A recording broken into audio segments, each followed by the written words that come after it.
China dyeing 80 গাড়ি। এই দেখেন, আপনারা দেখতে থাকেন। তেলের ফিল্টার,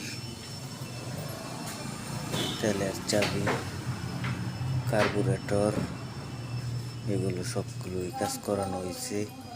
এখন কিছু টুকিটাকি কিছু কাজ কাম আছে, এইগুলো আমরা করতেছি। এই দেখেন, এটা হলো সাইড কভার 80 সিসি গাড়ি। দেখতে থাকেন আপনারা বন্ধুরা। গাড়িটা আগে পরিষ্কার করে তারপরে কাজ করতে হবে। এই দেখেন, আপনাদেরকে দেখাই, পিছনের ইন্ডিকেটরটা ভেঙে গেছে, এটা আমরা নতুন লাগাবো।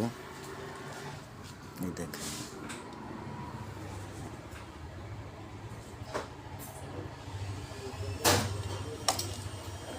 এই দেখেন ব্রেক লাইটটা ভালো আছে, এবার মিলিয়ে ভালো আছে।